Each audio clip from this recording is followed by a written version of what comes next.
I'm Nate Eaton, and today in our studio we have two local farmers, Brian Murdoch and Brett Jensen. They've been farming, well, for all of their lives, most of their lives, and come from big farming families here in the community, and they have been impacted by what has been happening over the past month or so with the water curtailment issues. Yesterday we had Frank Vandersloot here talking about that. We've reported on it extensively over the past few weeks.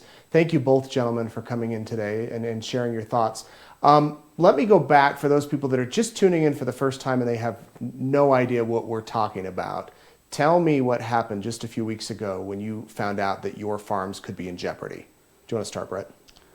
Yes, a few weeks ago, after the crops have all been planted and the majority of the inputs have been put into the crops, we started receiving news that there could possibly be a shortfall for water down in the southern end of the state, and there was rumors that there would be curtailment on groundwater wells, and there was numerous negotiations that went on, and then in between all that, on a week that was very, very warm and windy, hot temperatures, we started receiving notices on our irrigation pumps of curtailment, of a need to shut them off. So you get a red tag on your wells saying you have to stop watering. Yes. And what does that do to your crop?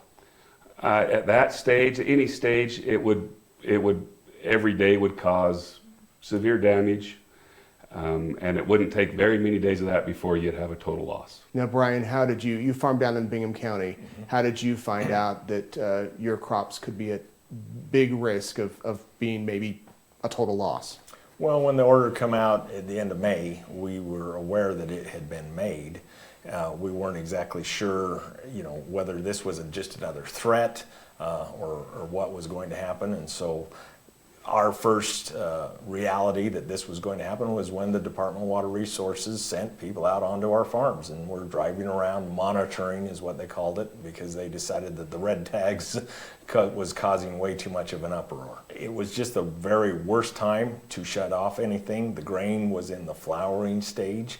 The potatoes was just coming through and starting their initial growth. Any kind of a water curtailment at that point in time for even a day at the wrong time would have impacted our yields 10, 20, 30% just for a single day. Which is a major economic hit. Yes. And if you think about it, not just to your farm, but there's reverberation, it spreads across the community. Sure. So people are going to be watching this saying, well, how can they do that? How can the governor's office do that? For all intents and purposes, it backed the southeast Idaho farmers into a corner. And not everyone understands, not everyone has spent hundreds of hours studying this out. I certainly have not, and not everyone understands water. Yes, Idaho has water laws that the older water rights, senior water rights get the water. How they got to the end of May and a curtailment of 695,000 acres left a lot of people confused. Especially in a high water year. One of the days last week, every reservoir was 100% full. When the curtailment was issued, the Snake River was running very high in southeast Idaho. In fact, that same week, I remember the Bonneville County Sheriff's Department advising people to stay off the river because it was dangerous to be on the river. Because the water levels were so high.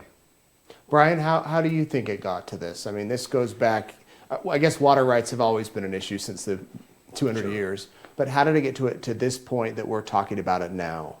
Well, because and this is one of the things that I don't care for in the governor's orders, his executive orders.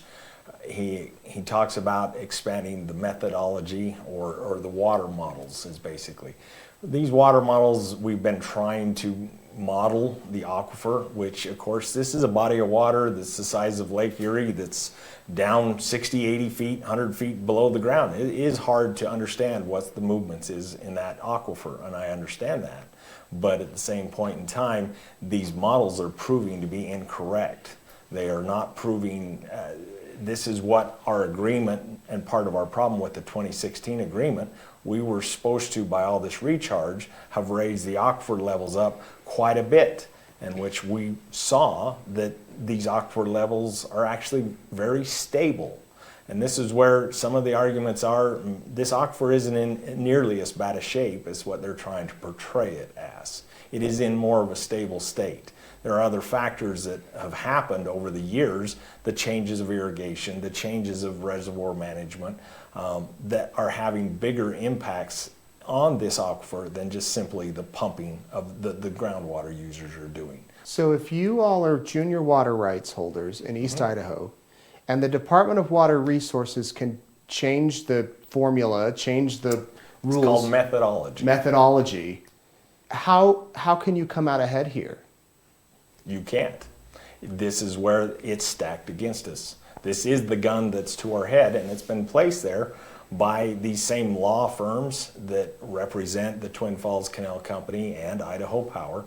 And this is where they have, through willing courts and willing judges, and obviously a willing governor and a willing lieutenant governor, allowed this to happen.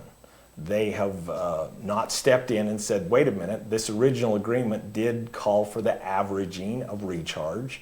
And Lieutenant Governor Bedke, I called him Safe Harbor Bedke after the original 2016 agreements, because that was his line that he just shoved down our throats. If you guys will do this, this will grant you safe harbor. And he kept saying that over and over and over. And if Lieutenant Governor Bedke would have stepped in and said, now hold on, Twin Falls Canal Company, there was in this agreement averaging allowed, we wouldn't be in this position.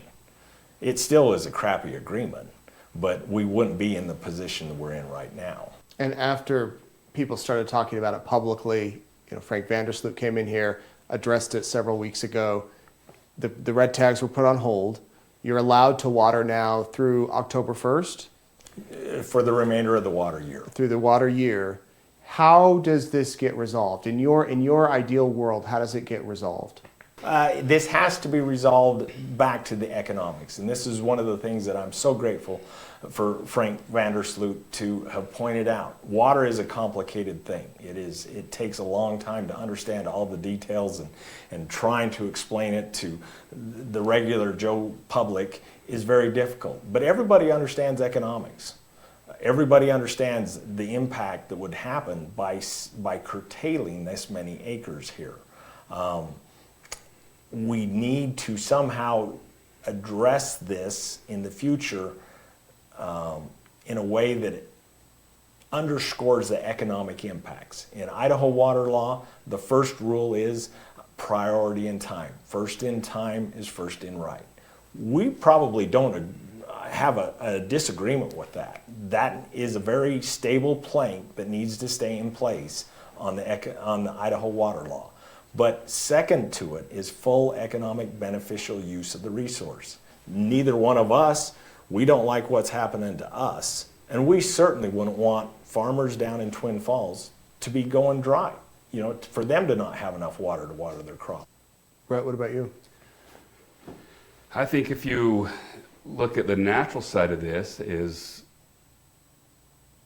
naturally with Idaho's growth and with changing weather patterns, the state as a whole is using more water. I don't know of any farmer that isn't worried about the aquifer or the reservoirs every year. It's a topic of conversation at most dinner tables for farmers. Every grower, every farmer is conscientious of that. But we also have to look at that and say, okay, what is the aquifer actually doing? Is it stable? Is it not stable? And how do we offset the increased usage in growth in a drier years we have? Brian talked a little bit about the averaging. Mother Nature averages all the time. We go through dry spells, we go through wet spells. Look at Utah right now. 2 years ago, they were worried about the Great Salt Lake drying up, and Lake Powell. 2 or 3 years later, they're at pretty good levels now. So Mother Nature is a great averager. I know some legislators have had some big ideas of how to balance this. This year is a prime example. A lot of water that could have gone into the aquifer to help replenish that did not. We don't have all the infrastructure we need in place at this point that could happen, that could help. And I think there's ways to get to that point where we can save the water that we're blessed with in the winter and get it into the aquifer. So we had Frank Vandersloot in here. He spoke passionately about this issue for a couple of interviews. I don't know if you all had a chance to watch those interviews. I'd love to hear your thoughts. Anything that you disagree with, agree with? I appreciate Frank Vandersloot. I think he has lots of other things he could be doing, and I appreciate him and his willingness to take on this conflict and problem, and his thoughts about not just agriculture, but the whole economic impact it will have. I think the stuff he has said in the past, the last couple of weeks, is spot on. I think it's as correct as any information we have. How about you, Brian? I'm an old sparring partner of Idaho Power, clear back in the 2008 legislative session, which I tried to push a recharge bill through and had all sorts of opposition from Idaho Power. I agree 100% with what Frank is saying about Idaho Power. They are the 800-pound gorilla that's sitting in the back room that is calling a lot of these shots for their benefit.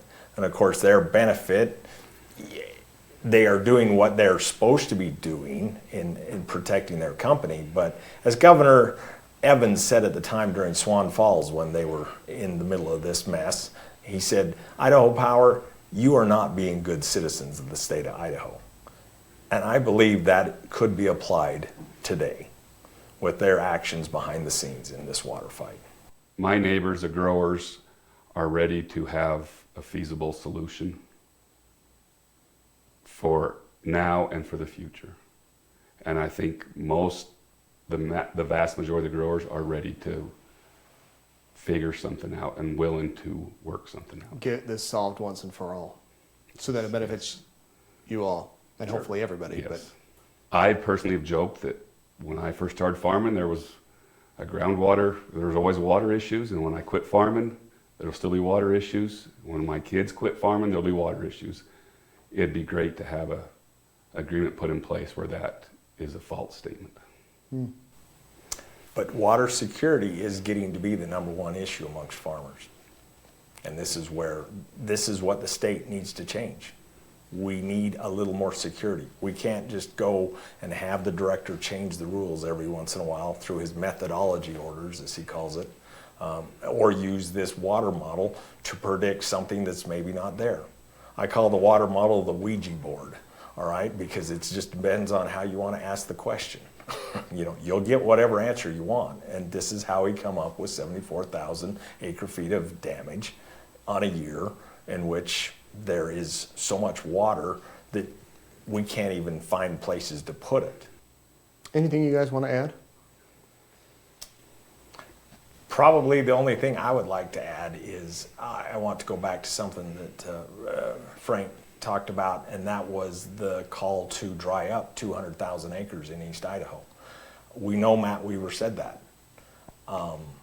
I would very much like the governor to either affirm or deny that, because this is a great worry. If this is the direction that the state wants to take us, to where we are looking at 200,000 acres out of East Idaho being dried up and becoming worthless, I want to know if that's what the governor is in agreement with.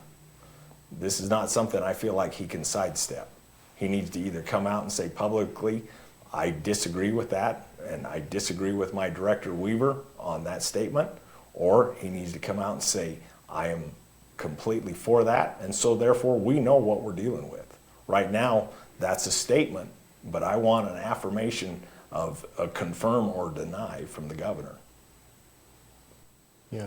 Anything, Brett? Last thing I'd like to say is when the water call came out, it is an area-wide economic impact. But when it's personally hit on individual farms, the emotional and stress side of that was unbelievable. When you walk up and you see that red tag, or you get the letter saying you're curtailed, you have all this realm of just unlimited emotions, from anger to scared to what do we do. One of the biggest, the saddest parts that I saw of this was I know of at least 3 next generation farmers, next generation being in their 20s, that voiced their displeasure on it and said, if this is what farming in Idaho is about, I don't know if I want to do this. Mm. I also had one person that's heavily, that his business is heavily invested in Idaho agriculture. He's not an Idahoan, and he said, I would have never guessed this could come out of Idaho. He says, I would have expected it out of other states, but he said, I would have never expected this out of Idaho agriculture. Mm. That makes you stop and think just a little bit. Right. I think you were on Fox News, national news, saying that was the thought too. In Idaho, this is happening in Idaho? Sure. Well, there's a lot of community support behind you all and the rest of the farmers. And if you missed our previous coverage with the comments that Frank Vandersloot said yesterday, you can go watch those and his plea for people to get involved. And gentlemen, we'll continue to follow this over the coming weeks and months, and hopefully an agreement can be reached that benefits you all and all of the other farmers. Thank you very much. Thank you. Thank you. Thanks for watching.